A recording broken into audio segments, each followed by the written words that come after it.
Pai, do Filho e do Espírito Santo. Amém. Ave Maria, cheia de graça, o Senhor é convosco, bendita sois vós entre as mulheres, bendito é o fruto do vosso ventre, Jesus. Santa Maria, Mãe de Deus, rogai por nós, pecadores, agora e na hora de nossa morte. Amém. Nosso Senhor da Natividade, rogai por nós. podem sentar-se, por gentileza.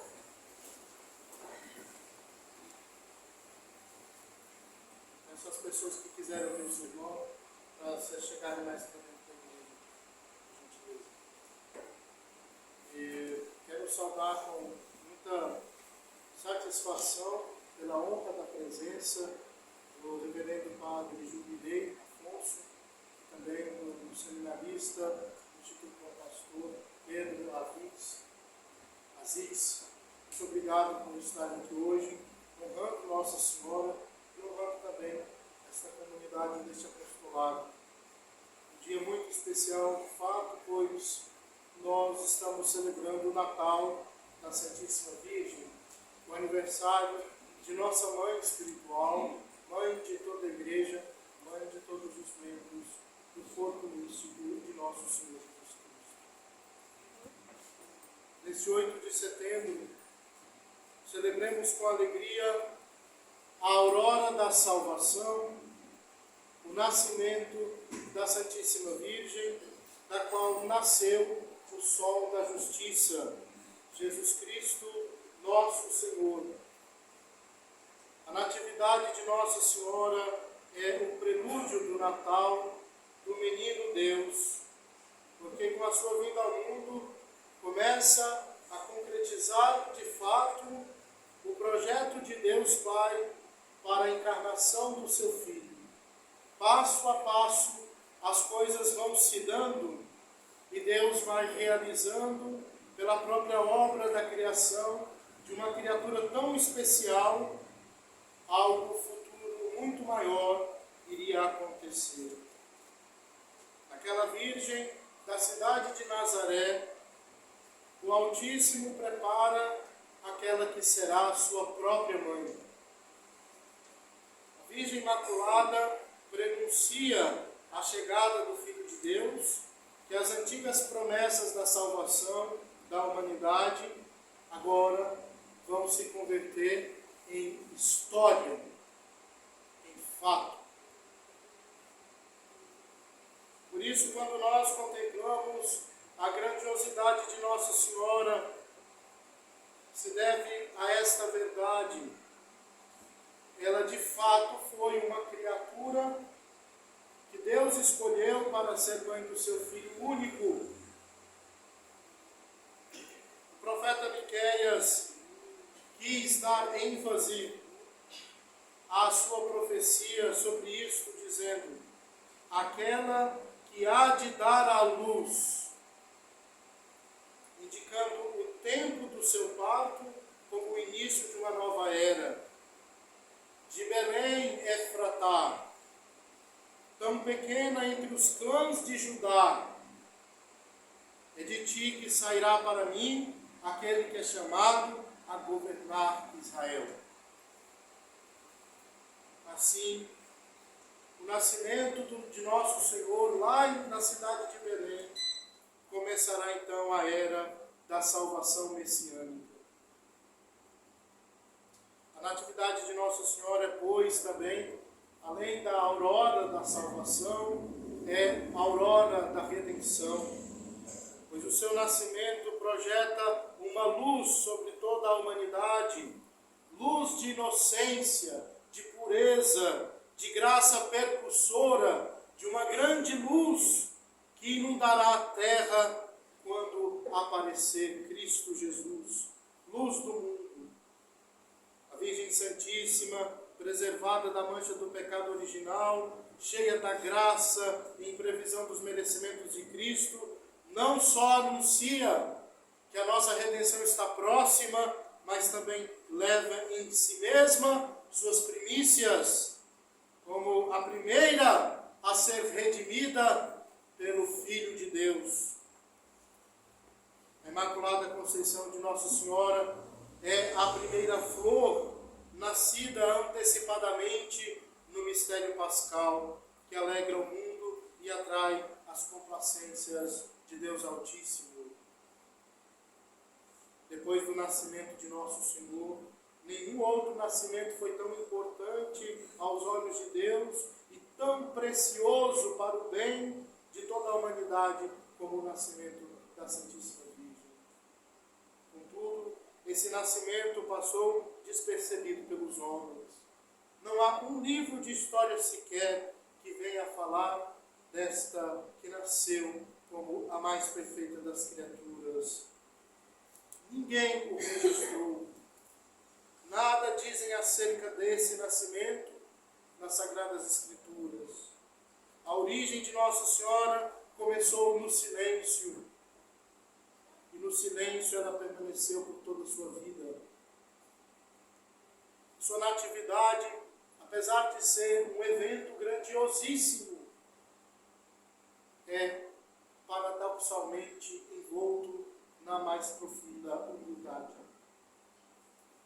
Quanto mais o homem quer crescer aos olhos de Deus, tanto menor e humilde deverá ser, escondendo-se aos seus olhos e aos dos homens. E a primeira vez que a Santíssima Virgem aparece no Evangelho de São Mateus é no final desta genealogia. A genealogia do seu próprio filho. Jacó gerou José, esposo de Maria, da qual nasceu Jesus, que é chamado Cristo. Em Lucas, Nossa Senhora aparece pela primeira vez no relato da Anunciação. Nos Evangelhos de São Marcos e de São João, ela só aparece mais tarde, durante o ministério público do seu filho. Em todo caso, Nossa Senhora entra no Evangelho só quando se deve ser feita alguma referência a Cristo. Na qualidade de Mãe do Salvador. E ainda que percebamos a sua presença em muitas passagens, principalmente em São Lucas, no seu Evangelho, é tão discreta e cheia de humildade que desaparece na de seu filho.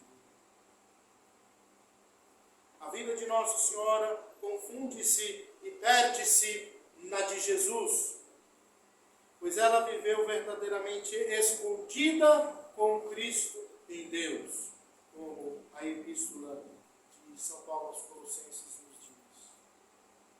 Ela viveu escondida não apenas durante os anos da infância do seu filho, mas nos dias da sua maternidade divina, nos momentos de triunfo do seu filho, e até quando uma mulher entusiasmada pela pregação de Cristo elevou a voz no meio da multidão, dizendo: bem-aventurado o ventre que te trouxe e os peitos que te amamentaram. Nem mesmo nesse momento ela apareceu para receber as honrarias desta bem-aventurança, pois se referia a ela. E essa festa da Natividade de Nossa Senhora é um convite a esta vida escondida com Nosso Senhor, com Cristo e em Cristo. Felizes os fiéis que o próprio Deus, através das circunstâncias, leva por um caminho de humildade e de simplicidade, sem nada daquilo que costuma brilhar aos olhos dos homens. Esses só têm que conformar-se com o projeto divino para entrarem no grupo dos pobres de espírito, aos quais foi prometido o reino dos céus. Mas também aqueles que são comprometidos em responsabilidades especiais e em cargos na sociedade ou na igreja, chamados de modo particular a imitarem a humildade de Nossa Senhora. Tem que aprender dela a agir sempre em serviço dos irmãos, sem espalhafatos, sem fazer valer a sua própria pessoa, nem exigir privilégios, procurando antes eclipsar-se, principalmente quando a própria atividade já não é necessária.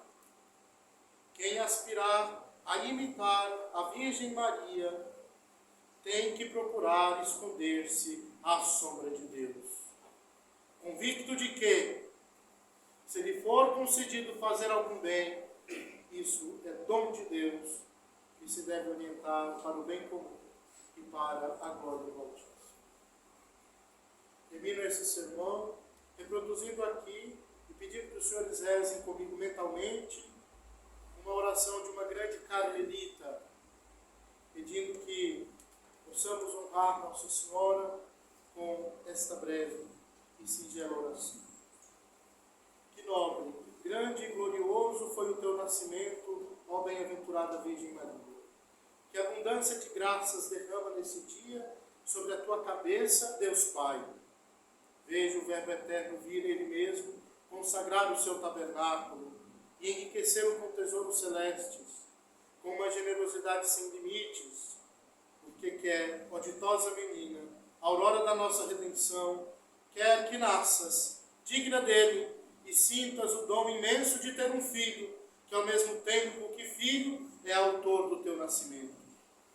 Que inteligência não se sentirá perdida na contemplação de tais prodígios? Não digo palavra, mas nem sequer entendimento poderá elevar-se tanto que chegue a igualar a honra e a majestade da Mãe de Deus. Assim, pois, a noite passou e aproxima-se o dia, esse dia venturoso e glorioso, há tantos séculos prometido à pobre natureza humana. Já começa a brilhar o dia de Jesus e nós saborearemos já a sua benéfica luz. Já brilha a sua luz sobre ti, ó Maria, quando nasces, pois nasces isenta de pecado e cheia de graça. Tu és manancial abundante de caridade para com os pecadores, isto é, para com os homens, porque todos somos pecadores. Ó Maria, tu és a criatura que conheceu o dom de Deus e nada dele desperdiçou, tão pura, tão luminosa, que parecias a própria luz. Speculum justitiae.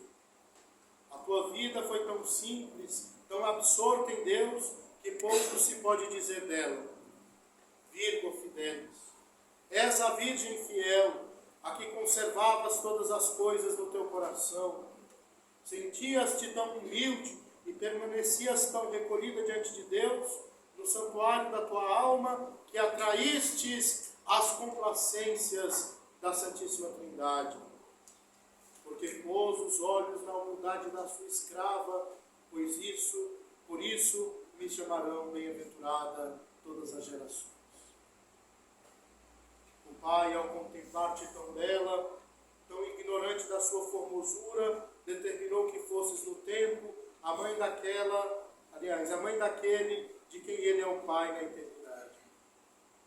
Então veio sobre ti o Espírito de amor, que preside todas as operações divinas, e tu, ó Virgem, pronunciaste teu fiat.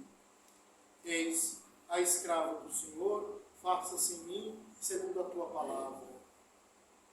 E realizou-se o maior de todos os mistérios, pela encarnação do Verbo, foste para sempre posse de Deus.